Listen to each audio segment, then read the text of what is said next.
so you have Pop Gourmet Foods. It's taking off, doing really well. It looked like you were there for maybe 7, 8 years or so. Then what? 2011, I left in early 2017. Okay. So then what was next? Did you sell the company or? I sold the majority to a huge private office in New York with the intent to continue to fund it and build it even bigger, because I had a lot of opportunities with the brandings that I had partnered with the international business that I generated. But almost immediately, they wanted to focus on degrading the product and increasing the margins. And I was like, that's not how I built this. And they That was actually, after you sold it already, like when it was already kind of in their hands. yeah, we did the deal in like May of 2016. In November of 2016, they put the kibosh on a partnership that Oprah and I had just launched together. We were doing a collaborative branded product together, and they wanted me to degrade the product. I'm like, no, that's not going to work. So they pulled the plug on that project. And when they did that, I'm like, this is not going to work out. I tried to make it work out. We were butting heads nonstop. And I was like, okay. In early 2017, I said, you know what, guys, you have control. I'm not going to be a good participant here. You do it your way. And I left, and I wanted to do something in the better for you category. And that's was going to be my focus. Yeah, it's interesting because that narrative is, how even consumers these days see it when big companies come in and acquire smaller brands, and you have to be so careful not to mess up what even got them there. Yeah. Well, egos and dollars, it looks easy to somebody, right? I mean, here's David. I was never in the food industry, and I created one of the leading snack companies in a pretty short time, right? And I was partnered with all these major brands. They thought it would be simple. And hey, how tough is popcorn and potato chips and condiments, right? Well, there's a lot of relationships and partnerships, and that's what it's really about at the end of the day, is making these connections and doing things that are a win-win for everybody, not just your brand. And I was confident in myself. I was like, I'm just going to go do something else, and I like the food industry, and I want to do something better for you, because that's where all my products are trending anyway. Was more from indulgent into better for you. I got an office, and I started looking at what I might do.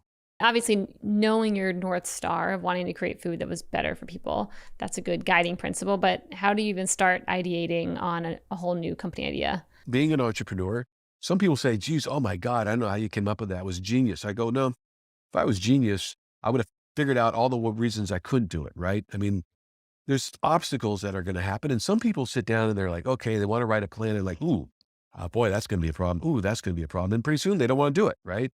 I'm like, this isn't an impossible. This is something that I think we can do.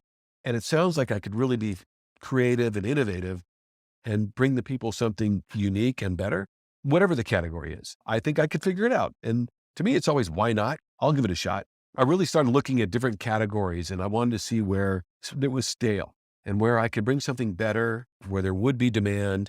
I'm not technical. So it would have to be something simple where I could figure it out and ideate myself into something quickly. Initially, I don't know what I was looking. I was looking at like clean crackers. I mean, it was in the snacking category, because that's why I just left naturally, right? So it wasn't plant-based meat, that's for sure. So my sister-in-law was the one that said, hey, you should do something better in the vegan cheese category. I was like, why would I do that? I mean, I'm not vegan. I don't understand vegan cheese, and really don't have an interest, right? I have to be passionate about something. She goes, they're terrible. They don't taste well. They don't function like real cheese. She goes, I bet you could do it. I'm like, oh, I don't know. I said, she goes, try it. I go, okay. So I bought the 2 leading brands, and I tried to melt. Well, I tasted them. I tried to melt. They did not melt. Okay. I mean, it was like, it, this is what I ended up with when I melted it. I was like, okay, wow. I was like, this can't be that tough to fix. So I did start looking at it. And, when I started looking at vegan, plant-based started to pop up, right? And it was really beyond meat. I was like, plant-based. And when I dug into that, I started realizing vegan I get, dairy-free I get, but plant-based was really about doing something, the impact that these products have on our climate and our planet. I was like, oh my God, well, the facts that I learned about cow flatulence, the amount of water that's used, the amount of land that's used, I was like, this is terrible. And the things that are happening with our planet and our climate, this is something I can be passionate about. I looked at the vegan cheese category, and I was like, boy, the ingredients are like this. I mean, it was just enormous, and they're not good. I was looking at dairy cheeses, and I was trying to figure how they were produced. And there was a particular dairy cheese called Analog, where they use dairy powders and oils to make real cheese, like Kraft Singles, some other processed cheeses. I was like, huh, why couldn't I replicate that with plant-based material? So I reached out to all these companies in Wisconsin where I had to find who made analog cheese, and there's a ton of them. And I reached out to them, and I got no's either because they didn't want anything to do with vegan or plant-based, or because I'm just too small and they didn't want to work with a startup, right? And the allergens and all this stuff. I'm like, oh, well, that's not good. I kept Googling, and I found this company in Greece on the island of Crete, and they made something called vegan loaf. And it was a picture of it.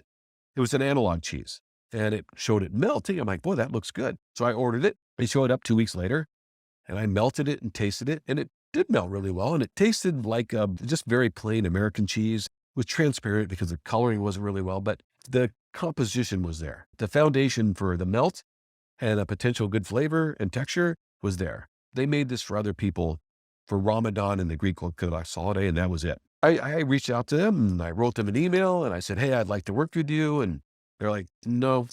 I'm like, why not? This is what you do. You can build this for me. I'm going to sell it in the US, and I'm going to create all these great products, and I'll bring you a lot of business. And they're like, no, we don't trust you. You're in the United States. You're going to take what we do and you're just going to go make it there. I said, that's not how I do business. I said, let me come meet with you. So I flew there. I got off the plane. One of the partners takes me to drinks. It's on a Sunday afternoon, about 3:00. The second partner comes. We go to dinner. So now we're together about 6 hours. They're trying to introduce me to all this Greek food, which I know by heart because my grandparents were from Greece. My wife makes Greek food. I mean, I'm very familiar. So everything they would tell me, I'm like, yes, I know. My wife makes it. Yes, I know. My mom made that. Oh, yes, I know. I make that. Oh, this is called raki. It's a very special alcohol. I said, my grandma made the raki. I said, first alcohol I ever drank.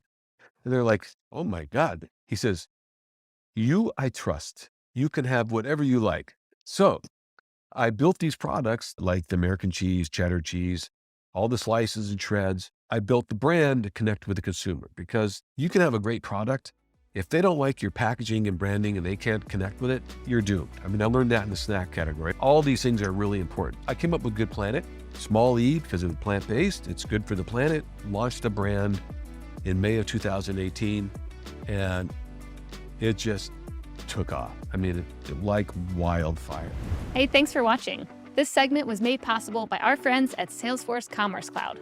If you're looking for the #1 platform for all your commerce needs, go check out salesforce.com/commerce. And don't forget to subscribe below and tap that little bell icon so you can stay on top of all the amazing new segments and full episodes that we'll be putting out over the coming year with some of the best and most influential commerce leaders out there.